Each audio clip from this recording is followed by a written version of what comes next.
नमस्कार। आज मनोविज्ञान के क्लास 11 का 7वां चैप्टर संवेदी अवधानिक एवं प्रात्यक्षिक क्रियाएं के बारे में चर्चा करेंगे।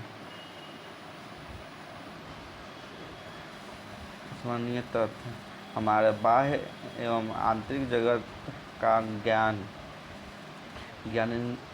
ज्ञानेंद्रियों की सहायता द्वारा संभव होता है। इनमें में से 5 बाह्य ज्ञानेंद्रियां तथा 2 आंतरिक ज्ञानेंद्रियां होती हैं। ज्ञानेंद्रियों विभिन्न उद्दीपकों को प्राप्त करती है तथा उन्हें तंत्रिका आवेगों के रूप में मस्तिष्क के विशिष्ट क्षेत्रों को व्याख्या के लिए प्रेषित कर देती है। दृष्टि एवं श्रवण 2 सर्वाधिक उपयोग में आने वाली संवेदनाएं हैं। दंड शंकु दृष्टि के ग्राही होते हैं। दंड प्रकाश की निम्न तीव्रता में क्रियाशील होते हैं, जबकि शंकु प्रकाश की उच्च तीव्रता में कार्य करते हैं। वे क्रमशः अवर्णक एवं वर्ण दृष्टि के लिए उत्तरदायी होते हैं। प्रकाश अनुकूलन एवं तम व्यनुकूलन चाक्षुष व्यवस्था के 2 महत्वपूर्ण गोचर हैं। वर्ण संतृप्ति तथा द्युति रंग की मूल विमाएं हैं।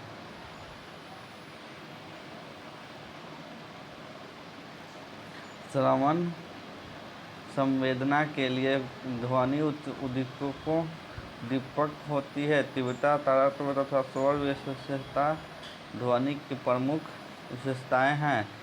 आधार झिल्ली में पाया जाने वाला कोर्ती अंग श्रवण का मुख्य अंग होता है। अवधान वह प्रक्रिया होती है जिसके द्वारा हम एक निश्चित समय में निरर्थक सूचनाओं का निष्पादन कर कुछ अन्य सूचनाओं का चयन करते हैं। सक्रियता, एकाग्रता तथा खोज अवधान के 2 महत्वपूर्ण गुण माने गए हैं।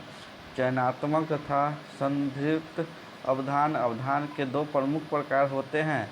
विभक्त अवधान उन अभ्यस्त कृत्यों में स्पष्ट होता है जहां सूचनाओं के प्रक्रमण में एक तरह की स्वचालितता आ जाती है।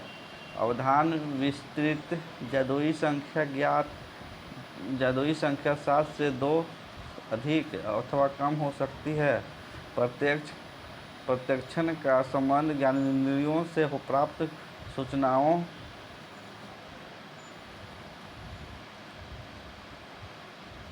के सुविज्ञ रचना, व्याख्या एवं व्याख्या की प्रक्रियाओं से होता है।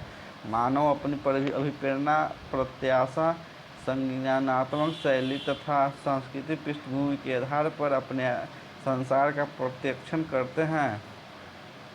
आकार प्रत्यक्षण का संबंध दृश्य परिरेखा के क्षेत्र से हटकर जो चाक्षुष क्षेत्र होते हैं उसी के प्रत्यक्षण से होता है। अति आदिम संगठन आकृति भूमि पृथक्करण के रूप में घटित होता है। गेस्टाल्ट मनोवैज्ञानिकों ने अनेक सिद्धांत बताए हैं जो मानव के प्रात्यक्षिक संगठन को निर्धारित करते हैं। दृष्टिपटल पर वस्तु की प्रक्षेपित प्रतिमा द्विबिंब होती है। त्रिबिंब प्रत्यक्षण एक मनोवैज्ञानिक प्रक्रिया होती है जो कुछ एक नेत्री एवं द्विनेत्री संकेतों के सही उपयोग पर निर्भर करती है। प्रकाश की किसी भी तीव्रता एवं किसी भी दिशा से किसी वस्तु का प्रत्यक्षण यदि अपरिवर्तनीय हो तो उसे प्रात्यक्षिक स्थैर्य कहते हैं। आकार, आकृति, द्युति, स्थैर्य इसके उदाहरण हैं। भ्रम यथार्थ प्रत्यक्षण के उदाहरण नहीं हैं। हमारी ज्ञानेंद्रियों द्वारा प्राप्त सूचनाओं की गलत व्याख्या से यह गलत प्रत्यक्षण होता है। कुछ भ्रम सार्वभौम होते हैं जबकि अन्य व्यक्तिगत एवं संस्कृति विशिष्ट होते हैं।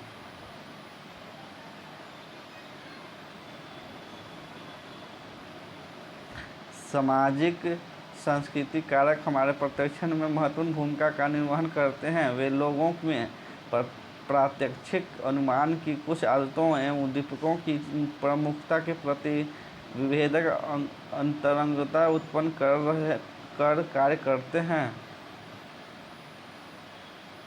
क्वेश्चन, रंग दृष्टि क्या है तथा रंगों की विवाहें क्या हैं? पर्यावरण के साथ अंतःक्रिया करते समय हम विभिन्न प्रकार की वस्तुओं का ही नहीं बल्कि अनेक वर्णी का भी अनुभव करते हैं। उल्लेखनीय है कि रंग हमारे संवेदी अनुभवों की एक मनोवैज्ञानिक विशेषता होते हैं। जब हमारा मस्तिष्क बाह्य जगत से प्राप्त सूचनाओं की व्याख्या करता है तब यह विशेषता प्रकट होती है। यह जानना आवश्यक है कि प्रकाश का वर्णन भौतिक रूप से तरंगदैर्घ्य के रूप में किया जाता है, रंग के रूप में नहीं। हम जानते हैं कि दृश्य स्पेक्ट्रम का ऊर्जा परास 380 से 780 नैनोमीटर होता है, जिसका हमारे प्रकाशग्राही पता लगा सकते हैं। दृश्य स्पेक्ट्रम से कम या अधिक ऊर्जा आँखों के लिए हानिकारक होती है। सूर्य के प्रकाश में इंद्रधनुष की तरह 7 रंगों का मिश्रण होता है। प्रेक्षित रंग violet, indigo, blue, green, yellow, orange तथा रेड विग्योर होते हैं।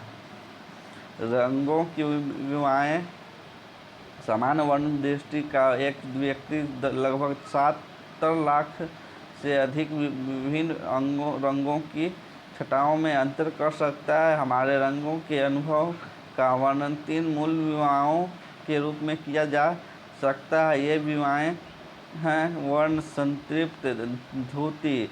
वर्ण रंगों का ही एक गुण है। सरल शब्दों में यह रंगों के नाम बताता है, जैसे लाल, नीला, हरा।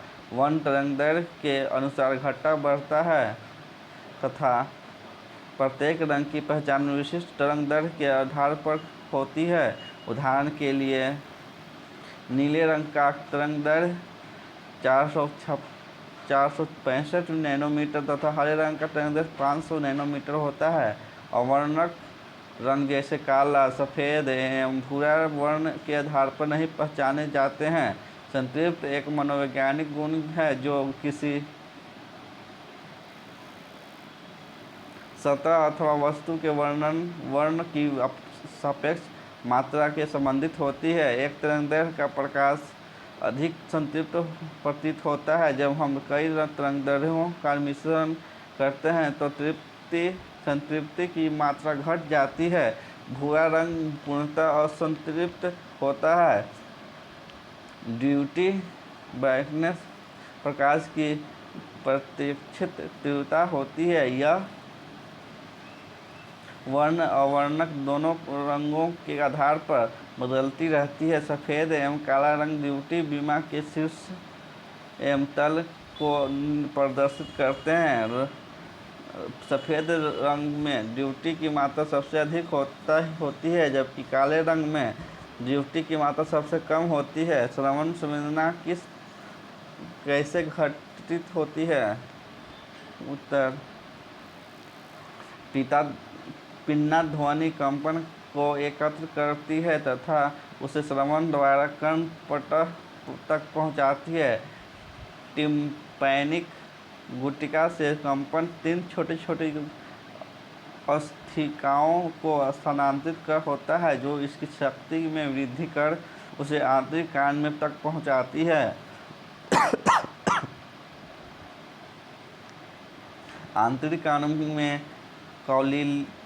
काकिल्या ध्वनि तरंगों को ग्रहण करता है। कंपन द्वारा अंतरलसिका गतिमान होता है, जो कोली अंग में भी कंपन उत्पन्न करता है। अंत में आवेग श्रवण तंत्रिका को भी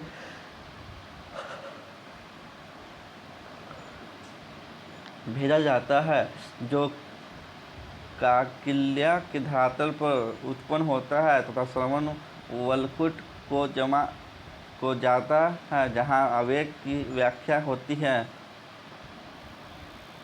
अवधान को परिभाषित कीजिए तथा इसके गुणों की व्याख्या कीजिए।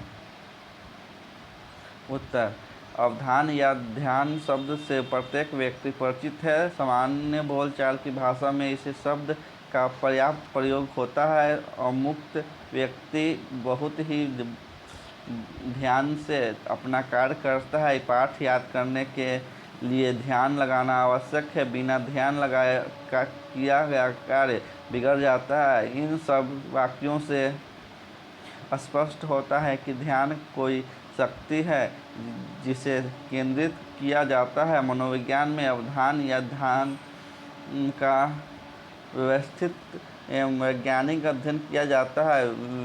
अवधान का आधार रुचि है। जिन आवश्यकताओं में हमारी रुचि होती है, हमारा ध्यान उस ओर अधिक केंद्रित होता है। ग्रीस ने इस तथ्य को विभिन्न प्रयोगों द्वारा सिद्ध किया है। अतः ध्यान सभी वस्तुओं पर न जाकर कुछ वस्तुओं अथवा विषयों पर ही केंद्रित होता है। यह एक चयनात्मक प्रक्रिया है। अवधान अथवा ध्यान का अर्थ परिभाषा: विभिन्न मानसिक शक्तियों को किसी अभीष्ट कार्य पर केंद्रित करना अवधान कहलाता है। मानसिक शक्तियों को इस प्रकार केंद्रित करना एक मानसिक प्रक्रिया है।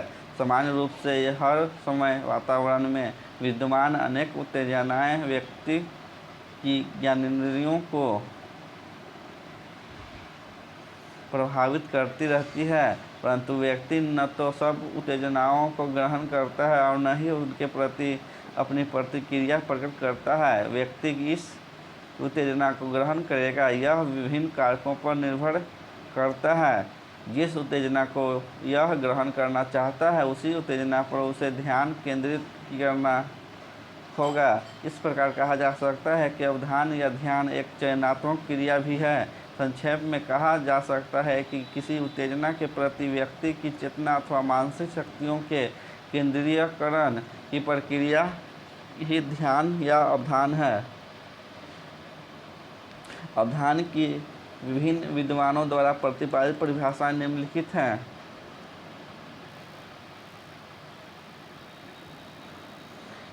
N.L. मन के अनुसार आधुनिक मनोवैज्ञानिक मन ने अवधान को इन शब्दों में स्पष्ट किया है कि ध्यान को हम चाहे जिस दृष्टिकोण से विचार करें, विश्लेषण के अंत में यह एक परिणामात्मक प्रक्रिया की है। जे.एस. रॉस ने भी अवधान को एक प्रक्रिया के रूप में परिभाषित किया है। उनके अनुसार किसी विचार की वस्तु को मन के सामने स्पष्ट रूप से रखने की प्रक्रिया अवधान है। प्रसिद्ध मनोवैज्ञानिक मैकडूगल ने अवधान की परिभाषा इन शब्दों में प्रस्तुत की है: अवधान ज्ञानात्मक प्रक्रिया पर परे प्रभाव के दृष्टिकोण से विचार किए जाने पर मात्र एक चेष्टा या क्रिया है। डंबिल ने अवधान का अर्थ इन शब्दों से स्पष्ट किया है: यह किन्हीं अन्य वस्तुओं की अपेक्षा किसी एक वस्तु पर चेतना का केंद्रीकरण है। संक्षेप में कहा जा सकता है कि अवधान एक ऐसी मानसिक प्रक्रिया है जिसमें विभिन्न मानसिक शक्तियों को अभीष्ट विषय वस्तु पर केंद्रित किया जाता है तथा इस स्थिति में अन्य विषय वस्तुओं की अवहेलना की जाती है। ध्यान अथवा अवधान की पूर्ण व्याख्या के लिए इसकी विशेषताओं का उल्लेख करना भी अनिवार्य है। अवधान की प्रमुख विशेषताएं: अवधान के अर्थ एवं परिभाषाओं के उपयुक्त विवरण के आधार पर इसकी निम्नलिखित मुख्य विशेषताएं का वर्णन किया जा सकता है। चुनाव: अवधान अथवा ध्यान की प्रक्रिया में चुनाव का विशेष महत्व होता है। हमारे वातावरण में सदैव अनेक ऐसे तत्व विद्यमान रहते हैं जो निरंतर हमें आकर्षित करते रहते हैं, परंतु हमारा ध्यान एक समय में केवल एक ही विषय वस्तु पर केंद्रित होता है। इस चुनाव को हमारी रुचि, मनोवृत्ति आवश्यकताएं प्रभावित करती हैं।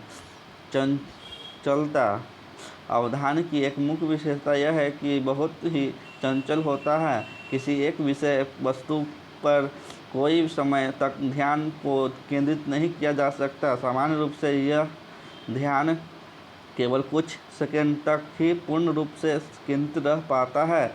वुडवर्थ के अनुसार अवधान चलायमान है क्योंकि यह अन्वेषक है। यह परीक्षण हेतु कुछ नवीनता की निरंतर खोज करता है। मानसिकता तत्परता ध्यान केंद्रित करने के लिए एक प्रकार की मानसिक तत्परता आवश्यक होती है। यदि कोई व्यक्ति किसी विषय पर ध्यान केंद्रित करने के लिए तैयार नहीं है तो सरलता से ध्यान नहीं लग सकता। प्रयोजन समान रूप से अवधान या ध्यान प्रयोजन होता है। प्रयोजन के अभाव में ध्यान का केंद्रित हो पाना कठिन होता है। संकीर्णता अवधान या ध्यान का क्षेत्र व्यापक नहीं होता वरन अत्यंत सीमित एवं संकीर्ण होता है। कोई भी व्यक्ति एक ही समय में अनेक विषयों पर ध्यान केंद्रित नहीं कर सकता। द्विपक्षीय प्रक्रिया अवधान अथवा ध्यान एक ही त्रिपक्षीय प्रक्रिया है। अवधान की प्रक्रिया में ज्ञानात्मक भावात्मक तथा क्रियात्मक तीनों पक्ष निहित होते हैं। सर्वप्रथम अवधान द्वारा ज्ञान अर्जित किया जाता है। इसके साथ ही साथ अवधान के परिणाम स्वरूप मन के भावनाओं उत्पन्न होती हैं। हमें कुछ क्रियाएं भी कर सकते हैं। संश्लेषणात्मकता तथा विश्लेषणात्मकता अवधान की प्रक्रिया के अंतर्गत हम संबंधित विषय वस्तु के विभिन्न पक्षों का संश्लेषण तथा विश्लेषण दोनों ही करते हैं।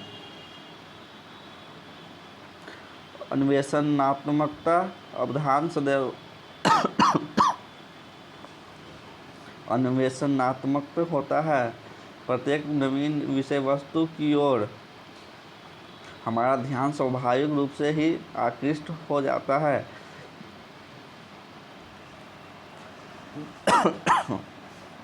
क्रियाओं का समायोजन अवधान के समय समस्त क्रियाएं वातावरण से समायोजित हो जाती है। मन के शब्दों में अवधान के कार्य में ग्राहक समायोजन मुद्रा समायोजन मांसपेशियों का तनाव तथा केंद्रीय स्वायत्तिक समायोजन की विशेषता होती है। उदाहरणतः व्याख्यान सुनते समय समस्त इंद्रियां मांसपेशियां तथा स्नायु मंडल व्याख्याकर्ता से जुड़ जाता है।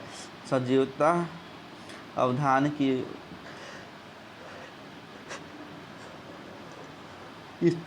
स्थिति में चेतना जागरूक होती है और अवधान की वस्तुएं सजीव है जाती है, जबकि चेतना में अन्य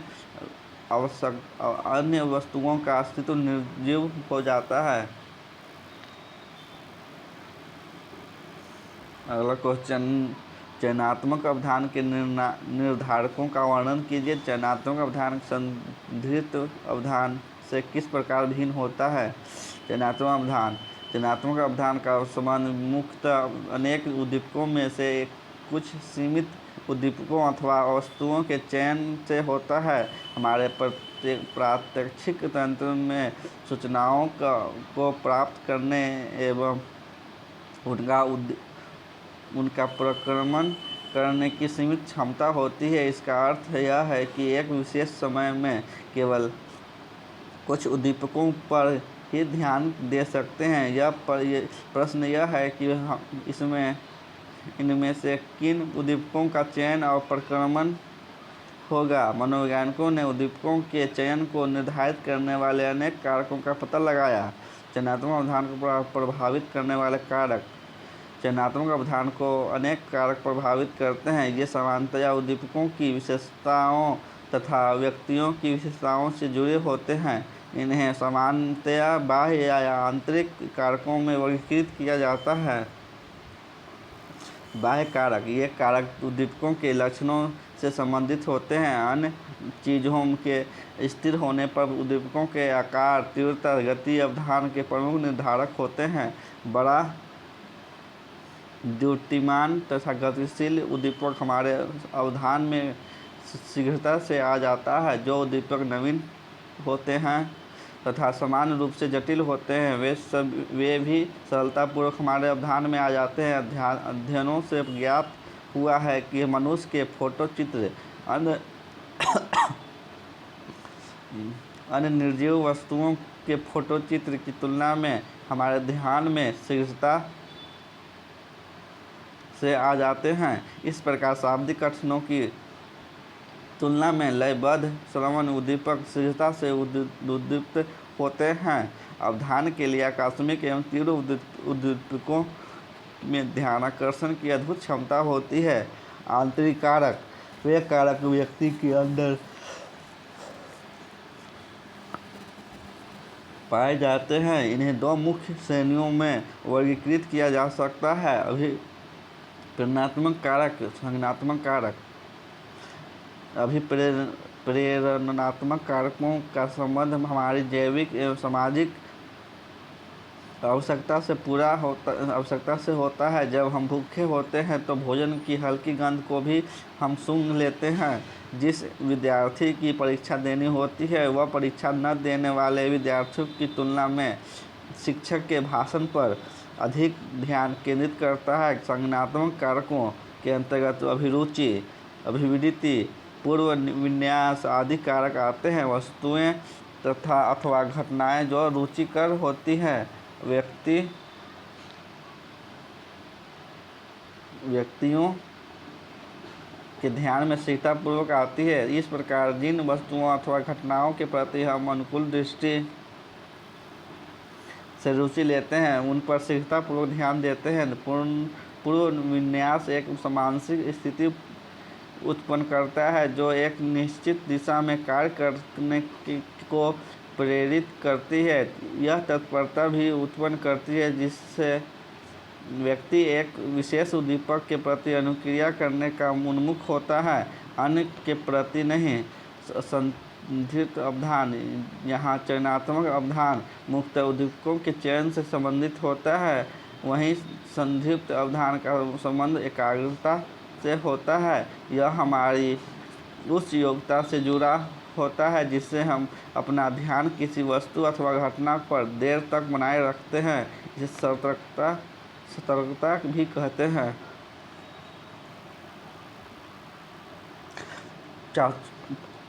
चाक्षुष क्षेत्र के प्रत्यक्षण के संबंध में गेस्टाल्ट मनोवैज्ञानिकों की प्रमुख प्रतिज्ञप्ति क्या है?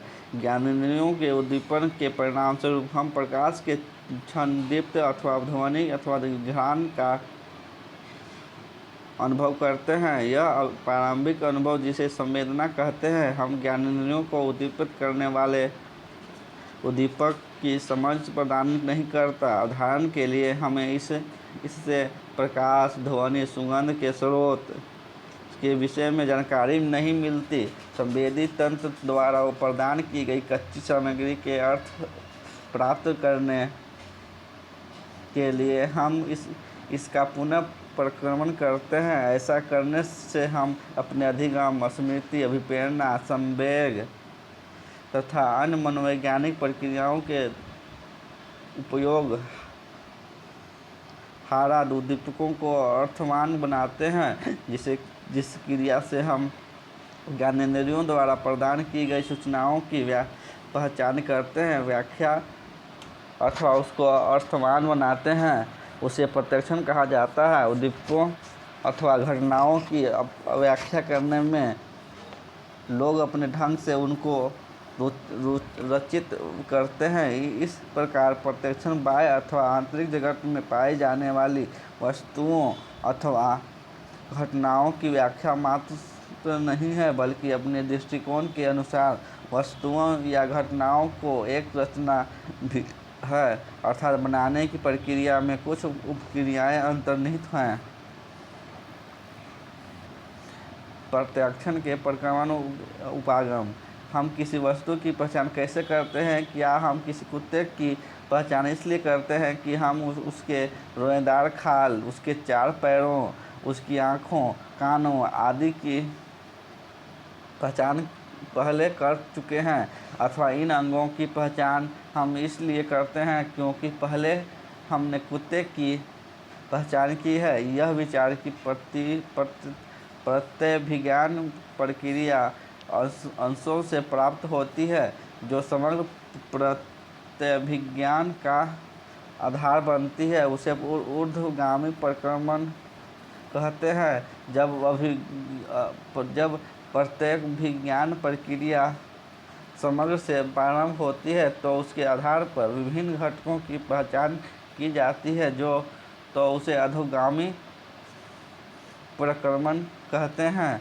ऊर्ध्वगामी उपागम प्रत्यक्षण उद्दीपकों के विविध लक्षणों पर जोर देता है तथा प्रत्यक्षण को एक ऊर्ध्वगामी उपागम प्रत्यक्षण उद्दीपकों के विविध लक्षणों पर जोर देता है तथा प्रत्यक्षण को एक मानसिक रचना की प्रक्रिया स्वीकार करता है। अधोगामी उपागम प्रत्यक्षण करने वालों को महत्व देता है तथा प्रत्यक्षण को उद्दीपकों की प्रत्यभिज्ञान अथवा तादात्म्यीकरण की प्रक्रिया माना जाता है। अध्ययनों से स्पष्ट होता है कि प्रत्यक्षण में 2 क्रियाएं एक दूसरे से अंतःक्रिया करती है और हमें जगत की समझ प्रदान करती है। प्रत्यक्षण की उपक्रियाएं। प्रश्न स्थान प्रत्यक्षण कैसे घटित होता है? जिस चाक्षुष क्षेत्र अथवा सतह पर वस्तुएं रहती हैं, गतिशील होती है अथवा रखी जा सकती है, उसे स्थान कहते हैं। जैसे कहते हैं जिस स्थान पर हम रहते हैं वह 3 विमाओं से संगठित होता है। हम विभिन्न वस्तुओं के मात्र स्थानिक अभिलक्षणों को ही नहीं देखते बल्कि उस स्थान पर पाई जाने वाली वस्तुओं के बीच की दूरी को भी देखते हैं। यद्यपि हमारे दृष्टिपटल पर वस्तुओं का प्रक्षेपित प्रतिमाएं समतल एवं द्विमित होती है, परंतु हम स्थानों में 3 विमाओं का प्रत्यक्षण करते हैं। ऐसा क्यों घटित होता है? यह इसलिए संभव होता है कि हम दृष्टिपटलीय दृष्टि को त्रिविम प्रत्यक्षण के रूप में स्थानांतरित करने में समर्थ होते हैं। जगत को 3 विमाओं से देखने की प्रक्रिया को दूरी अथवा गहनता प्रत्यक्षण कहते हैं। गहनता प्रत्यक्षण हमारे दैनिक जीवन में महत्वपूर्ण होता है। उदाहरण के लिए, जब हम गाड़ी चलाते हैं तो हम गहराई का उपयोग निकट आती हुई गाड़ी की दूरी जानने के लिए करते हैं, अथवा जब हम सड़क पर टहलते हुए किसी व्यक्ति को पुकारते हैं तो यह निश्चय करते हैं कि कितनी तीव्र आवाज़ में पुकारा जाए। गहराई के प्रत्यक्षण में हम 2 प्रमुख सूचनाओं स्रोतों जिन्हें संकेत कहा जाता है पर निर्भर करते हैं। एक को द्विनेत्री संकेत कहते हैं क्योंकि इसमें दोनों आँखों की आवश्यकता होती है। दूसरे को एक नेत्री संकेत कहते हैं क्योंकि इसमें गहनता प्रत्यक्षण के लिए मात्र एक आँख का उपयोग होता है। ऐसे अनेक संकेतों का उपयोग द्विविम प्रतिमा को त्रिविम प्रत्यक्षण में परिवर्तित करने के लिए किया जाता है। उद्दीपक, संवेदीग्राही, अवधान, केंद्रीय तंत्रिका तंत्र, मस्तिष्क, अधिगम, स्मृति एवं तथा अन्य मनोवैज्ञानिक प्रक्रियाएं। अभिन्न प्रत्यक्षण की उप प्रक्रियाएं। गहनता प्रत्यक्षण के एक नेत्री संकेत क्या है? गहनता प्रत्यक्षण में द्विनेत्री संकेतों की भूमिका की व्याख्या कीजिए। गहनता प्रत्यक्षण के एक नेत्री संकेत। गहनता प्रत्यक्षण के एक नेत्री संकेत ठोस स्थिति पर हावी होते हैं। वस्तुओं को केवल एक आंख से देखा जाता है।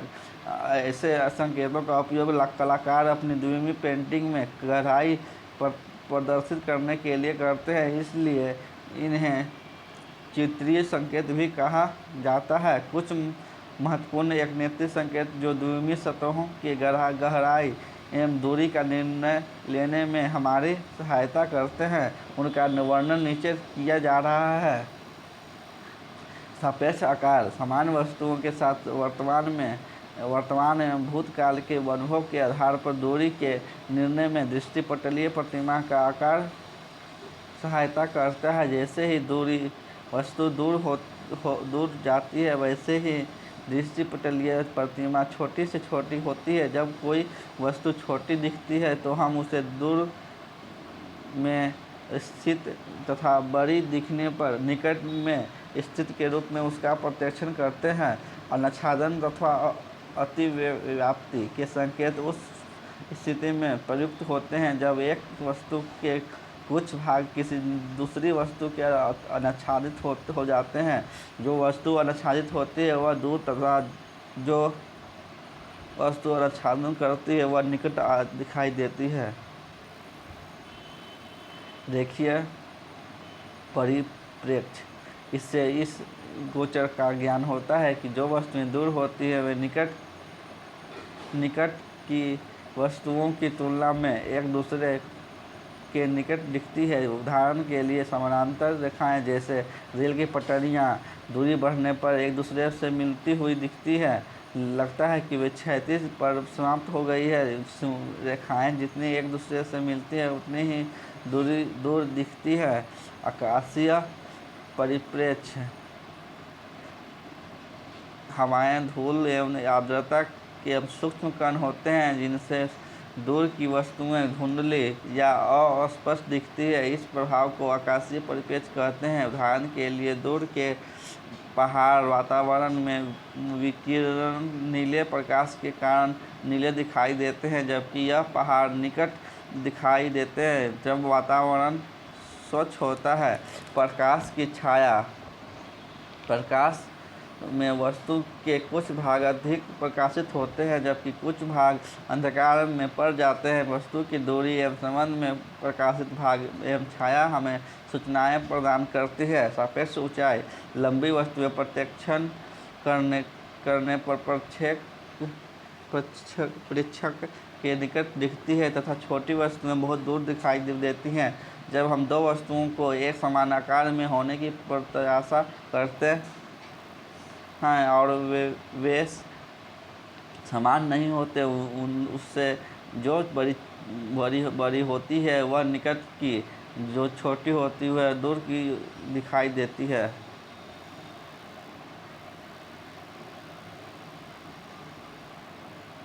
रचना गुण प्रवणता यह एक ऐसा गोचर है जिसके द्वारा हमारे चाक्षुष नेत्र जिनमें तत्वों की सघनता अधिक होती है दूर दिखाई देते हैं। दिए गए चित्र में जैसे जैसे हम दूर देखते जाते हैं पत्थरों की सघनता बढ़ती जाती है। गति विगतराभास यह एक गति की एक नेत्रीय संकेत होता है, इसलिए यह चित्रीय संकेत नहीं समझा जाता है। यह तब घटित होता है जब विभिन्न दूरी की वस्तुएं एक भिन्न सापेक्ष गति से गतिमान होती है। निकट की वस्तुओं की तुलना में दूरस्थ वस्तुएं धीरे धीरे गति करती हुई प्रतीत होती है। वस्तुओं की गति की दर उसकी दूरी का एक संकेत प्रदान करती है। उदाहरण के लिए जब हम एक बस में यात्रा करते हैं तो निकट की वस्तुएं बस की दिशा के विपरीत गतिमान होती है, जबकि दूर की वस्तुएं बस की दिशा के साथ गतिमान होती है। द्विनेत्रीय संकेत त्रिविम स्थान में गहनता प्रत्यक्षण के कुछ महत्वपूर्ण संकेत दोनों आँखों से प्राप्त होते हैं। इनमें तीन विशेष रूप से गोचर होते हैं।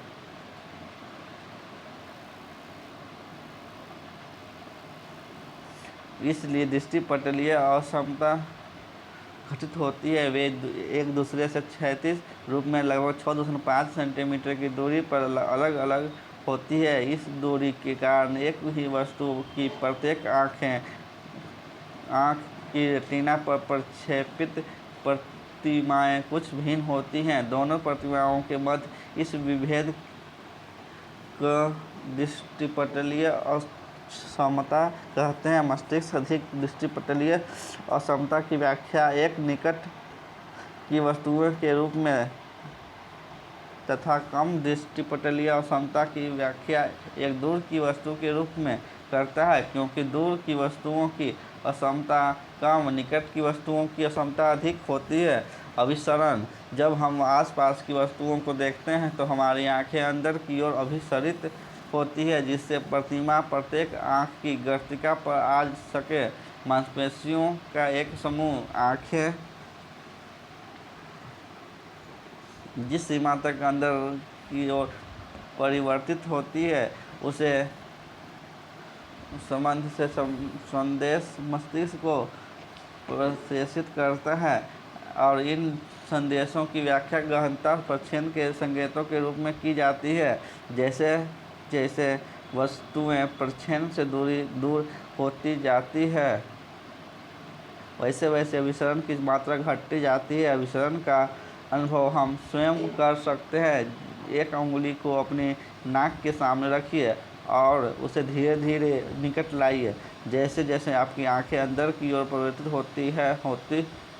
परिवर्तित होंगी अथवा अभिसरित होंगी, वैसे वैसे वस्तुएं के निकट दिखाई देंगी।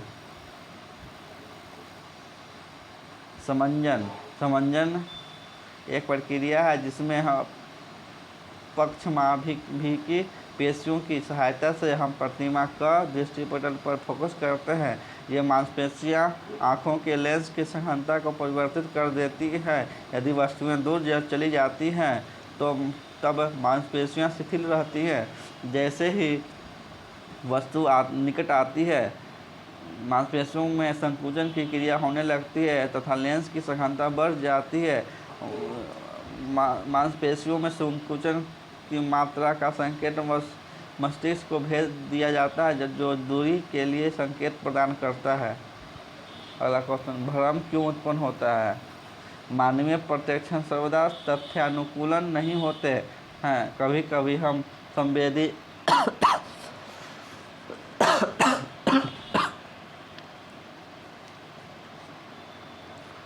सूचनाओं की उचित व्याख्या नहीं कर पाते। इसके परिणाम स्वरूप भौतिक उद्दीपक एवं उसके प्रत्यक्षण के सुमेल नहीं हो पाता। हमारी ज्ञानेंद्रियों से प्राप्त सूचनाओं की गलत व्याख्या से उत्पन्न गलत प्रत्यक्षण की समानतया भ्रम कहते हैं।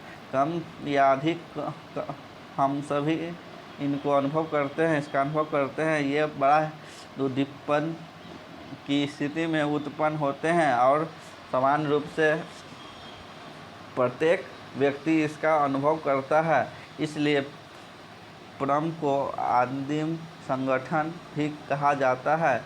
यद्यपि भ्रम का अनुभव हमारे किसी भी ज्ञानेंद्रियों की उद्दीपन से हो सकता है, तथापि मनोवैज्ञानिकों ने अन्य संवेदी प्रकारताओं की तुलना में चाक्षुष भ्रम का अधिक अध्ययन किया है।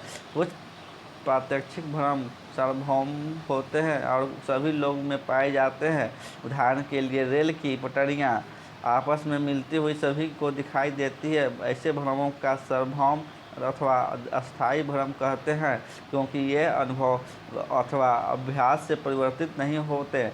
कुछ अन्य भ्रम एक व्यक्ति से दूसरे व्यक्ति में परिवर्तित होते रहते हैं, जिन्हें व्यक्तिगत भ्रम कहते हैं। कुछ महत्वपूर्ण चाक्षुष भ्रम निम्नलिखित हैं।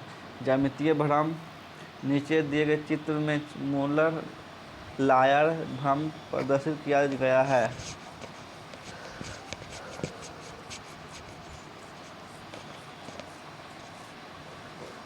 हम सभी अ रेखा को ब रेखा की तुलना में छोटी देखते हैं,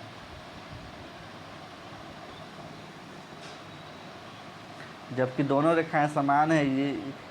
यह भ्रम हम बच्चों द्वारा भी अनुभव किया जाता है। कुछ अध्ययन बताते हैं कि पशु भी कुछ कम या अधिक हम लोगों की तरह ही इस भ्रम का अनुभव करते हैं। मूलर लायर भ्रम के अतिरिक्त मानव जाति द्वारा कई पशु चाक्षुष भ्रमों का भी अनुभव किया जाता है। नीचे दिए गए चित्र में हम ऊर्ध्वाधर एवं क्षैतिज रेखाओं का भ्रम देख सकते हैं। यद्यपि दोनों रेखाएं समान हैं, फिर भी हम क्षैतिज रेखा की तुलना में ऊर्ध्वाधर रेखा का प्रत्यक्ष बड़ी रेखा के रूप में करते हैं।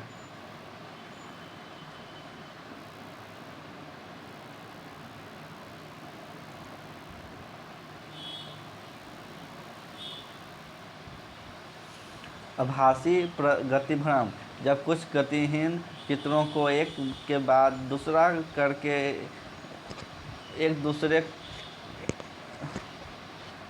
करके एक उपयुक्त दर से प्रक्षेपित किया जाता है तो हम इस भ्रम का अनुभव होता है। इस भ्रम को फाई घटना कहा जाता है। जब हम गतिशील चित्रों को सिनेमा में देखते हैं तो हम इस प्रकार के भ्रम से प्रभावित होते हैं। जलते बुझते बिजली की रोशनी के अनुक्रमण से भी इस प्रकार का भ्रम उत्पन्न होता है। एक अनुक्रम में दो या दो से अधिक बत्तियों को एक यंत्र की सहायता से प्रस्तुत करके प्रायोगिक रूप में इस घटना को अध्ययन किया जा सकता है। बर्दिमर ने ड्यूटी, आकार, स्थानिक अंतराल एवं विभिन्न गतियों की कालिक सन्निधि की उपयुक्त स्तरों की उपस्थिति को महत्वपूर्ण माना है। इनकी अनुपस्थिति में प्रकाश बिंदु गतिशील नहीं दिखते। ये एक बिंदु अथवा एक के बाद दूसरा प्रकट होने वाले विभिन्न बिंदुओं के रूप में दिखाई देंगे, परंतु इनसे गति का अनुभव नहीं होगा। भ्रमों के अनुभव से ज्ञात होता है कि संसार जैसा है। लोग इसे सदा उसी रूप में नहीं देखते हैं, बल्कि वे इसके निर्माण में व्यस्त रहते हैं। कभी कभी यह उद्दीपकों के लक्षणों पर आधारित होता है और कभी कभी भी एक विशेष पर्यावरण में उनके अनुभवों पर आधारित होता है।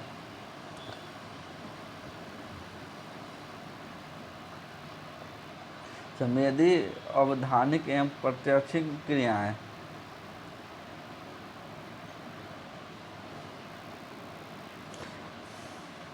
सामाजिक सांस्कृतिक कारक हमारे प्रत्यक्षण को किस प्रकार प्रभावित करते हैं? उत्तर: प्रत्यक्षण पर सामाजिक सांस्कृतिक प्रभाव। अनेक वैज्ञानिकों ने प्रत्यक्षण की प्रक्रिया का अध्ययन विभिन्न सामाजिक सांस्कृतिक परिस्थितियों में किया है।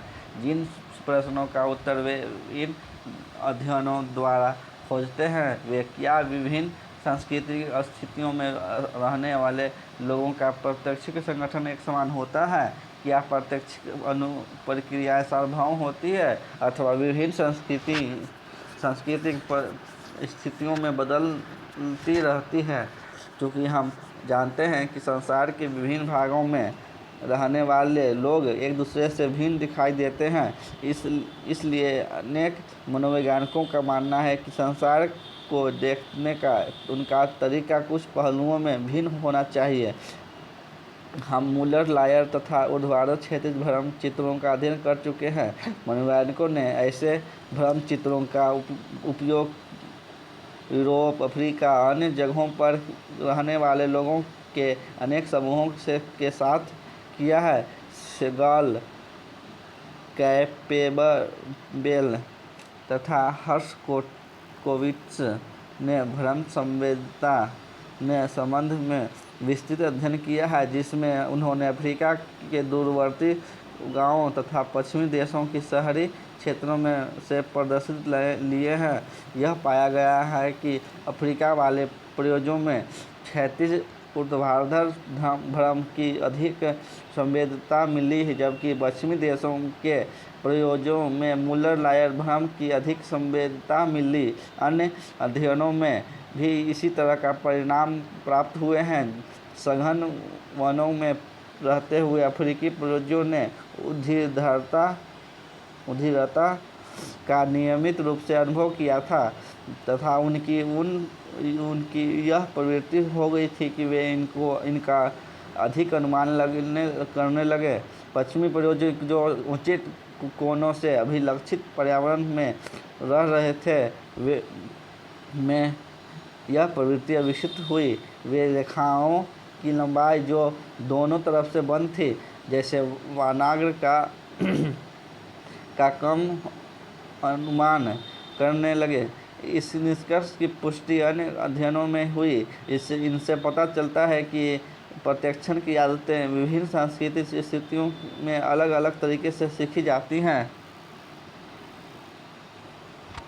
कुछ अध्ययनों में विभिन्न सांस्कृतिक स्थितियों में रहने वाले लोगों को वस्तुओं की पहचान तथा उनकी गहराई की व्याख्या के लिए अथवा उनमें प्रतिरूपित अन्य घटनाओं के कुछ चित्र दिए गए थे। हडसन ने अफ्रीका में एक प्रारंभिक अध्ययन किया तथा पाया कि जिन लोगों ने चित्र कभी नहीं देखा था उनमें प्रदर्शित की गई वस्तुओं की पहचान उनकी गहराई के संकेतों की व्याख्या करने में बड़ी कठिनाई हुई। यह बताया गया कि ये घर में दिए गए अनौपचारिक अनुदेश चित्रों के प्रति अभ्यासिक भाषण चित्रीय गहनता प्रत्याक्षण के कौशल को बनाए रखने के लिए आवश्यक होते हैं। सिन्हा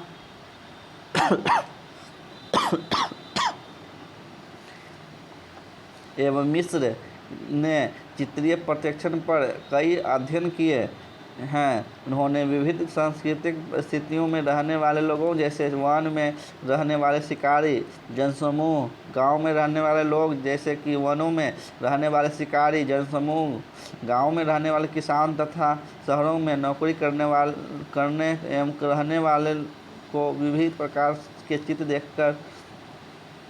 देखकर उनके चित्रीय प्रत्याक्षण का अध्ययन किया था। उनके अध्ययनों से यह ज्ञात होता है कि चित्रों की व्याख्या लोगों के सांस्कृतिक अनुभवों से गहन रूप से संबंधित होती है। जहाँ सामान्यतः लोग चित्रों में परिचित वस्तुओं का प्रत्यभिज्ञान कर सकते हैं, वहीं जो लोग चित्रों से अधिक परिचित नहीं होते उन्हें चित्रों में दिखाई दी गई क्रियाओं तथा घटनाओं की व्याख्या में कठिन होती है।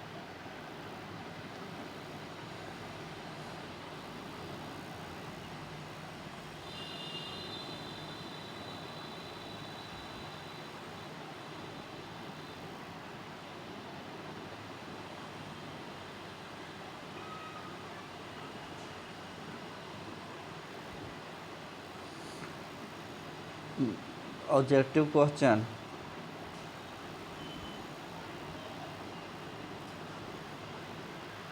आवेश में आ जाने, भड़क उठने अथवा उत्तेजित हो जाने की दशा को क्या कहते हैं? संवेगों को जानने का सर्वोत्तम ढंग या उपाय है। मुखा अभिव्यक्ति। बालकों के संवेग की विशेषताएं हैं। उपयुक्त सभी विशेषताएं। बालकों के संवेग क्षणिक, सीधे सादे और सरल होते हैं। बालकों में संवेग शीघ्र परिवर्तनीय होते हैं। भिन्न बालकों में समान स्थिति में भिन्न संवेगात्मक प्रतिक्रियाएं होती हैं। बच्चों के लिए संवेगों का महत्व है। सभी सामाजिक संवेगों में सहायक होते हैं। संवेगों के माध्यम से अच्छी आदतों का विकास होता है, आनंद की प्राप्ति होती है। धन्यवाद। यह चैप्टर समाप्त हुआ।